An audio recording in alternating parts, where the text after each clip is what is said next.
میں لوگوں کو یہ بتا رہا ہوں، میں لوگوں کو یہ بنا رہا ہوں کہ سپریم قرآن، سنت و آل محمد۔ یہ دیوس ہے، یہ بے غیرت ہے، یہ توحید کی غیرت سے محروم ہے۔ ایک بھانڈ، گنجر اور کتی کا بچہ ناصر مدنی۔ علی بھائی، اگلا سوال ہے، پچھلے دنوں اہل حدیث خطیب مولانا ناصر مدنی صاحب نے ایک ٹی وی چینل کو انٹرویو دیتے ہوئے خود سے اہل حدیث فرقہ کی چھاپ ختم کرنے کا اعلان کیا، تو انہی کے مکتبہ فکر کے علماء نے ان کو ننگی گالیاں دیں اور ممبر رسول صلی اللہ علیہ وآلہ وسلم کی حرمت کو بھی پامال کیا۔ اس حوالے سے ابھی تک آپ خاموش کیوں ہیں؟ خاموش نہیں ہے جی، ویسے ہم آن کیمرہ نہیں بول رہے تھے، لیکن انفرادی طور پہ میں نے ان کو فون کال کی تھی اور اس حوالے سے ان کے ساتھ اظہار یکجہتی کیا تھا اور ان کی حوصلہ افزائی کی تھی کہ آپ نے یہ بڑا اچھا سٹیپ لیا ہے کہ ہمیں فرقہ واریت کی لعنت سے بالا تر ہو کر کتاب و سنت کو سپریم ماننا چاہیے، اور اسی طریقے سے قرآن اور اہل بیت علیہم السلام کی نسبت کو باقی مسلمانوں میں ایک کامن بانڈ کے طور پر پیش کرنا چاہیے۔ یہ جو کچھ ہوا اور جس قسم کی ننگی گالیاں مختلف علماء نے نکالیں، ان میں سے ایک نے تو بہت ہی سخت گفتگو کی، اس نے تو ان کی ماں کو، ان کے باپ کو عجیب و غریب طریقے سے گالیاں نکالیں جو ایک بازاری لوگ نکالتے ہیں۔ اب وہ گالیاں تو میں ریپیٹ نہیں کر سکتا جو انہوں نے ممبر رسول پر نکالیں صلی اللہ علیہ وآلہ وسلم۔ کم از کم یہ واقعہ عام مسلمانوں کی آنکھیں کھول دینے کے لیے کافی ہے کہ مختلف مکاتب فکر کے علماء نے اتنی دراڑیں ڈال دی ہیں دین کے منہج کے اعتبار سے کہ کوئی شخص ذرا سا بھی اپنے فرقے سے ہٹ کے کوئی بات کرے تو اس کو کہتے ہیں کہ اب یہ ہم سے فارغ ہو گیا۔ یہ نہیں دیکھتے کہ 99 باتیں اس کی ہمارے والی ہیں، ایک بات میں اختلاف کرے تو اسے فارغ کر دیتے ہیں۔ تو اس میں ان لوگوں کے لیے بھی درس عبرت ہے جو ہمیں مشورہ دیتے ہیں کہ علماء کو ساتھ لے کے چلیں۔ علماء کا حال یہ ہے کہ ان کے اپنے فرقے کا کوئی عالم جو اپنے آپ کو اہل حدیث مانتا بھی ہو، صرف یہ کہے کہ ہمیں یہ ٹائٹل نہیں لگانا چاہیے، بلکہ ہم نے اس منہج کی بات کرتے ہوئے قرآن و سنت کو سپریم ماننا چاہیے، بس یہ کہیں تو اس کو کہہ رہے ہیں یہ فارغ ہو گیا ہے، اور اس کی ماں کو بھی، اس کے باپ کو بھی وہ ننگی گالیاں ممبر پہ آ کر نکالیں، تو ہمارا تو اختلاف پھر کسی صورت و برداشت نہیں کریں گے۔ مولانا طارق جمیل صاحب حفظہ اللہ تعالیٰ نے ایک مولا علی لفظ بولا تھا نا، اور وہ حدیث کے تحت صحیح بولا تھا، انہوں نے من کنت مولاہ فہذا علی مولاہ۔ تو ان کے ساتھی علماء نے ان کے ساتھ کیا سلوک کیا، تو اس سے میرے خیال عام لوگوں کی آنکھیں کھل جانی چاہیے کہ ہمارے علماء کا رویہ کتنا خراب ہے مکتبہ فکر کی دراڑوں کی وجہ سے، جو انہوں نے اپنے اپنی پگڈنڈیاں الگ کر دی ہوئی ہیں۔ تو ناصر مدنی صاحب کے ساتھ بھی انہوں نے یہی حشر کیا، حالانکہ انہوں نے کوئی غلط بات نہیں کی تھی، انہوں نے کہا تھا کہ میں اہل حدیث کے لفظ کو ختم کرنا چاہتا ہوں۔ انہوں نے یہ تو نہیں کہا کہ میں اہل حدیثوں کو ختم کرنا چاہتا ہوں یا اہل حدیث کے منہج کو ختم کرنا چاہتا ہوں، ان کا تھا یہ لفظ جو ہے نا، یہ چھاپ ختم کرنا چاہتا ہوں۔ تو ظاہر ہے کہ سب کانٹیننٹ میں وہابی اہل حدیث کا جو ورڈ ہے، یہ کوئی متبرک لفظ کے طور پہ تو لوگ ایکسیپٹ نہیں کرتے ہیں اس کو، بلکہ ایک گالی کے طور پہ ایکسیپٹ کر رہے ہوتے ہیں۔ اور پھر میں اس پہ عرض کروں گا کہ خود اہل حدیث نے بھی تو یہی جرم کیا ہے کہ صدیوں سے مسلمانوں کی شناخت جس لفظ سے تھی نا، وہ دو مکاتب فکر تھے، اہل سنت اور اہل تشیع، اور ان دو کیٹیگریز میں سے یہ اپنے آپ کو اہل سنت میں داخل کرتے تھے، اہل حدیث، لیکن انہوں نے کبھی کسی مسجد میں اہل سنت کا لفظ نہیں لکھا، اہل حدیث لکھا ہے۔ بریلوی اور دیوبندی لکھتے ہیں اہل سنت والجماعت یا اہل سنت و جماعت، بریکٹ میں بریلوی، حنفی دیوبندی۔ اہل حدیث بھی اپنے آپ کو مانتے تو سنی تھے، کہتے نہیں تھے، لیکن اہل حدیث کا لفظ انہوں نے مسجدوں میں یوز کیا، اور پھر انہوں نے سٹیجوں سے اہل حدیث کے نعرے لگوائے اور ایون وہابی کے نعرے لگوائے، بڑے فخریہ، جیسے کوئی یہ بڑا متبرک لفظ ہے، لوگ ایکسیپٹ کریں گے۔ اہل سنت کے لفظ کو انہوں نے پس سے پش ڈال دیا، تو انہوں نے بھی تو اہل سنت کے لفظ کو ختم کیا۔ اہل حدیث کی کن مساجد میں لکھا ہوا ہے اہل سنت؟ ذرا دکھائیں ہمیں۔ ان کو نہیں پتا تھا صحیح مسلم کے مقدمے میں امام مسلم نے اہل سنت کا لفظ یوز کیا ہے، امام ترمذی نے جامعہ ترمذی کے اندر اہل سنت والجماعت کا لفظ استعمال کیا ہے۔ اہل حدیث کا لفظ استعمال ہوتا تھا محدثین کے لیے، لیکن جو مین ایک سنی شیعہ کنفلکٹ کے اعتبار سے جو ایک مین سٹریم مانی جاتی ہے وہ اہل سنت ہے، اس کو انہوں نے ختم کر کے اہل حدیث لفظ کیا۔ اب اگر کوئی اہل حدیث کو بھی ختم کرتا ہے اس لفظ کو تو اس میں کون سا جرم ہے؟ تو جرم تو آپ نے خود بھی کیا ہوا ہے، اس سے بڑا لفظ جو ہمارے سلف میں رائج تھا جو آپ نے ختم کر دیا۔ آپ میری ویڈیوز کی وجہ سے اب تھوڑا بہت اہل سنت بولتے ہیں، اس سے پہلے تو انہوں نے کبھی اہل سنت لفظ بولا ہی نہیں ہے۔ جس کا ثبوت ہے ذرا مجھے دکھائیں کہ اہل حدیث کی کس بڑی مسجد کے اندر لکھا ہوا ہے اہل سنت اور بریکٹ میں اہل حدیث۔ اس لحاظ سے تو بریلوی دیوبندی بازی لے گئے ہیں کہ وہ کم از کم اہل سنت اور بریکٹ میں لکھتے ہیں، بریلوی حنفی دیوبندی، یہ تو لکھتے نہیں ہیں نا بریکٹ کے باہر نہ اندر۔ تو جب آپ نے بھی وہی حرکت کی تھی تو آپ میں سے ایک شخص کہتا ہے میں اس کو بھی ختم کر کے کتاب و سنت کی بات کرتا ہوں، محمد اور آل محمد صلی اللہ علیہ وآلہ وسلم کی بات کرتا ہوں، تو ٹھیک ہے، آپ خود بھی کہتے ہیں اطیعوا اللہ و اطیعوا الرسول، اہل حدیث کے 2 اصول، تو اب ضروری ہے اس لفظ کو ساتھ لگانا ہے، اور اس صرف لفظ کے بارے میں یہ بات کرنے کی وجہ سے اتنا غصہ نکالنا ہے۔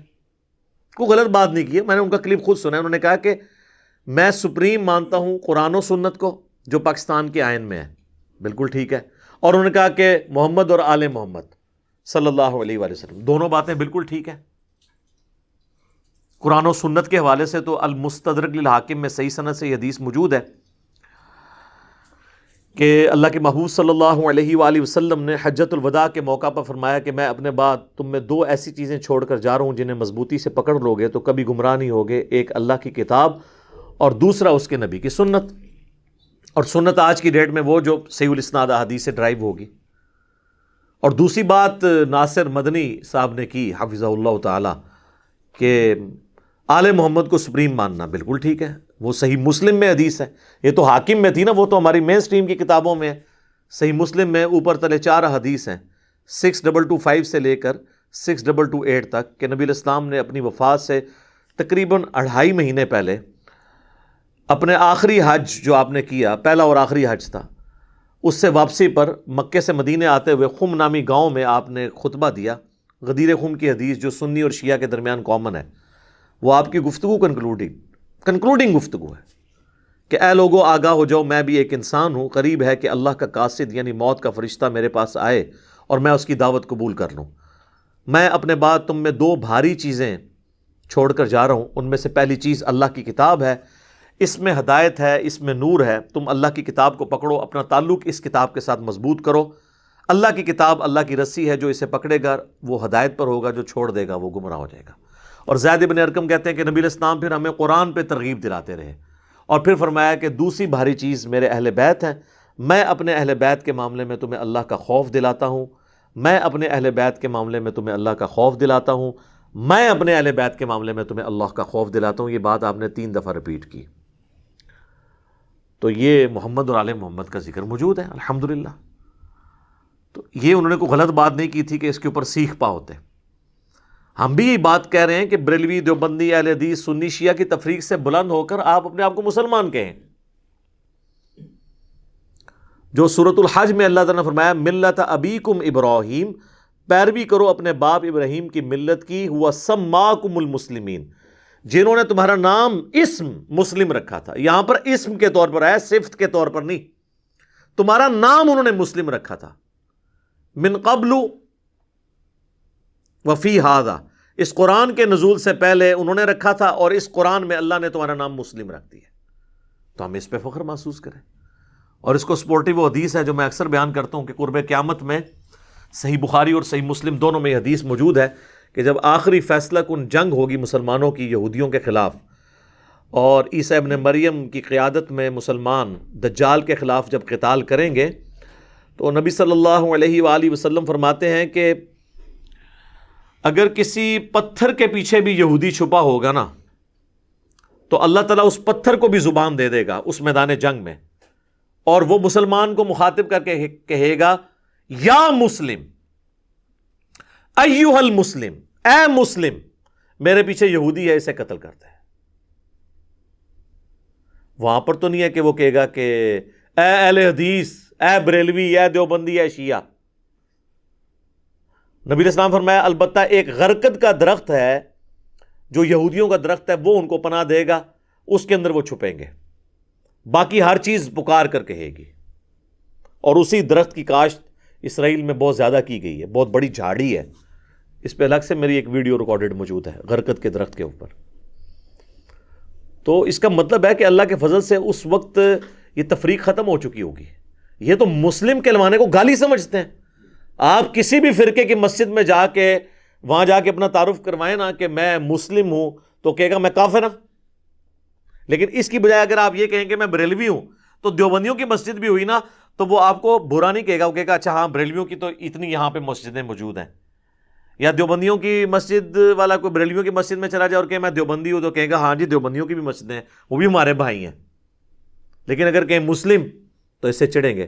لیکن انشاءاللہ تعالی ہماری ویڈیوز کی برکت سے جو تبدیلی آئی ہے تو یہ امام مہدی اور عیسیٰ ابن مریم علیہ السلام کے لیے جو ہے وہ فضا تیار ہو رہی ہے کہ اس وقت تو پھر یہ تفریقیں ختم ہو چکی ہوں گی. یہ نہ ہو کہ اس وقت کہیں کہ یہ تو انجینئر صاحب کی کوئی ویڈیو لگی ہوئی ہے جو مسلم مسلم کہہ رہا ہے، کیونکہ یہ تو ہم نے ہی نعرہ بلند کیا ہے نا کہ نہ میں وابی نہ میں بابی، میں ہوں مسلم علمی کتابی. اس نعرے سے اگر کسی کو چڑھ ہے تو ہم نے ایک نرم سا نعرہ بھی عرض کیا ہے کہ مرنے سے پہلے اے مسلمان کر لے اس پہ غور، کتابوں کا خدا اور ہے بابوں کا خدا اور. یعنی جس خدا کا تعارف کتابیں ہمیں کرواتی ہیں وہ اور ہے، اور جو بابوں نے تعارف کروایا وہ اس خدا کا وہ تعارف نہیں تھا. تو کتابوں کو فالو کیا جائے، اور صرف ان بابوں کو فالو کیا جائے جو کتابوں کو فالو کرتے ہیں. یہ کہتے ہیں نہیں بابوں کو نہیں مانتے. سر ہم بابوں کو مانتے ہیں، لیکن اگر بابے کتابوں کے خلاف ہو جائیں تو ان بابوں کی عزت کیوں کریں؟ بابوں کی عزت کیوں تھی؟ کتابوں کی وجہ سے. اگر وہ کتابوں کے دشمن ہو جائیں اور کہیں کہ کتابیں ڈائریکٹ پڑھنے سے انسان گمراہ ہو جاتا ہے قرآن و سنت، تو ہم تو کہیں گے پھر تو سب سے پہلے تو تمہاری بزرگی فارغ نا، کیونکہ تم نے یہ سب کچھ اویل کیا تھا اسی نسبت سے. اب جب تم اس نسبت سے اعلان برات کر رہے ہو اور اس نسبت کا مذاق اڑا رہے ہو الٹا، تو پھر تو ہم یہی کہیں گے نا کہ تم تو آستین میں چھپے ہوئے سانپ ہو. وہ نقصان جو یہود و نصارہ نے اسلام کو پہنچانا تھا تم پہنچا رہے ہو. تو اس پہ غور کرنا چاہیے. میں تو ناصر مدنی صاحب کی بالکل تائید کرتا ہوں. میں نے ان کو ٹیلی فون پہ بھی یہ بات کی تھی کہ ہم آپ کے ساتھ کھڑے ہیں. آپ نے بہت جرت والی بات کی ہے کہ کتاب و سنت کو، محمد اور آل محمد کو صلی اللہ علیہ وآلہ وسلم ہمیں سپریم ماننا چاہیے اور اسی پہ ہمیں فخر محسوس کرنا چاہیے. باقی رہ گیا یہ علماء کی گندی لینگویج، تو ان کے لیے تو میں ایک ہی حدیث بیان کروں گا جو صحیح بخاری اور صحیح مسلم دونوں میں موجود ہے کہ اللہ کے محبوب صلی اللہ علیہ وآلہ وسلم نے فرمایا منافق کی 4 نشانیاں ہیں، اگر ایک بھی پائی جائے تو وہ منافقت پہ ہے اور 4 پائی جائیں تو پکا منافق ہے. نمبر 1 وعدہ کرے تو توڑ دے. نمبر 2 اس کے پاس امانت رکھوائی جائے تو خیانت کرے. نمبر 3 جھوٹ بولے. اور نمبر 4 جب جھگڑا ہو تو گالی گلوچ کے اوپر اتر آئے. تو یہ علماء جو گالی گلوچ پہ اترے ہوئے ہیں، ہم نہیں کہتے یہ اعتقاداً منافق ہیں لیکن عملاً منافق ہیں. اعتقاداً ٹھیک ہے مسلمان ہیں، لیکن ان کا یہ عمل منافقین والا ہے کہ یہ چھوٹے سے اختلاف کے اوپر گالی گلوچ کے اوپر اتر آتے ہیں. اور آپ یہ دیکھیں بجائے سمجھانے کے نا کہتے ہیں فارغ ہو گیا، اور پھر کہتے ہیں ہم نے تو یہود و نصارہ کو بھی دعوت پیش کرنی ہے. اپنے فارغ کیے آ رہے ہیں اور دعوت دوسروں کو دینی ہے. ہونا تو چاہیے نا اپنے لوگوں کو بھی اگر کہیں پہ غلطی لگی ہے تو آپ ان کی علمی اصلاح کریں، بجائے کہ آپ ان کو گالیاں نکالیں جس طریقے سے یہ لوگ نکالتے ہیں. تو یہ تو ایٹیچیوڈ بالکل غلط ہے. اور میں سمجھتا ہوں اس واقعے نے ان کا جو میک اپ والا چہرہ ہے نا اس کے اوپر سے میک اپ اتار دیا ہے اور یہ بات بتا دی ہے کہ جب تک آپ مکمل ان کے فرقے میں یعنی ان کی ملت پر نہ آ جائیں یہ آپ سے راضی نہیں ہوں گے. لہٰذا اس طرح کی ویڈیوز کے بعد کم از کم مجھے مشورہ دینا آپ چھوڑ دیں. اس کی وجہ یہ ہے کہ جب اسی فرقے کا کوئی ایک عالم کسی ایک بات پہ اختلاف کرتا ہے تو اس کے ماں باپ کو گالیاں دے کے اس کو فرقے سے باہر نکال دیتے ہیں. تو ہم نے تو 20 باتوں میں آپ سے علمی اختلاف رکھنا ہے، اگرچہ آپ کو مسلمان مانتے ہیں، تو ہمیں آپ کیسے ہضم کریں گے؟ آپ تو اپنے لوگوں کو ہضم کرنے کے لیے تیار نہیں ہیں، ہم تو ویسے ہی پہلے ہی پرائے ہیں۔ جب اپنے لوگوں کو، اپنے سٹیج پہ آنے والے لوگوں کو، اپنے فرقے کی خدمت کرنے والے علماء کو ہی آپ ایکسیپٹ کرنے کے لیے تیار نہیں ہیں، اور پورے جمعے پڑھا رہے ہیں اور ممبر پہ چڑھ کر آپ جو ہے وہ گندی زبان استعمال کر رہے ہیں جو علماء کو زیب ہی نہیں دیتی، تو بڑا خطرناک معاملہ ہے۔ اس طرح کی بات کرنا، اس طرح کے معاملے کے اوپر اس ایکسٹریم پہ چلے جانا، تو آخرت کی فکر کرنی چاہیے۔ ایک اور حدیث ہے بخاری اور مسلم میں، نبی علیہ السلام نے فرمایا کہ بعض اوقات انسان اللہ تعالیٰ کی خوشنودی کا ایسا کلمہ اپنی زبان سے نکالتا ہے کہ اس کی طرف اس کی توجہ نہیں ہوتی، لیکن اس کی وجہ سے اللہ تعالیٰ اس کے درجات کو بلند کر دیتا ہے۔ اور بعض اوقات اللہ کی نافرمانی کا ایسا کلمہ اپنی زبان سے نکالتا ہے کہ اس کی طرف اس کی توجہ نہیں ہوتی، اور اس کی وجہ سے وہ جہنم کی اتنی گہرائی میں گر جاتا ہے جتنا کہ مشرق اور مغرب کا فاصلہ ہے، اور اسے پتہ بھی نہیں ہوتا۔ تو یہ ممبر رسول کے اوپر جو اس قسم کی غلیظ زبان استعمال کر رہے ہیں، ان کو دیکھنا چاہیے کہ آپ تقدس ممبر رسول کا پامال کر رہے ہیں، اور پھر آپ یہ بتا رہے ہیں کہ آپ کے فرقے کی پہچان یہ ہے کہ جو عالم جتنی موٹی گالی نکال سکتا ہے وہ اتنا بڑا آپ کے فرقے کا سپاہی ہے۔ اس سے تو یہی رزلٹ نکلے گا نا۔ اور اپنی اپنی حاضریاں سارے آ کے لگا رہے ہیں۔ کسی بڑے عالم دین نے ایسے شخص کی گالیوں کی مذمت نہیں کی ہے کہ جی ہاں جی اس نے جو گالیاں نکالی ہیں ہم اسے آن نہیں کرتے، کیونکہ وہ ان کے مطلب کی بات ہو رہی ہوتی ہے۔ جب مطلب کی بات ہو رہی ہوتی ہے تو پھر تو ظاہر ہے کہ وہ تو اس کو انجوائے کر رہے ہوتے ہیں اور الٹا شیئر کروا رہے ہوتے ہیں۔ تو ایسے تمام علماء اپنے اپنے فرقوں کے لیے خود کش حملہ آور بنے ہوئے ہیں۔ ہمیں کسی فرقے کے اوپر حملہ کرنے کی ضرورت نہیں ہے، یہ علماء خود ہی خود کش حملہ آور بن کے اس قسم کے گالی گلوچ کی لینگویج استعمال کر کے اپنے فرقے کو ننگا کر رہے ہیں۔ ہمیں میرا خیال ہے اس سے آگے اس پہ کوئی کامنٹس کرنے کی ضرورت نہیں ہے۔ ٹھیک ہوگا جی۔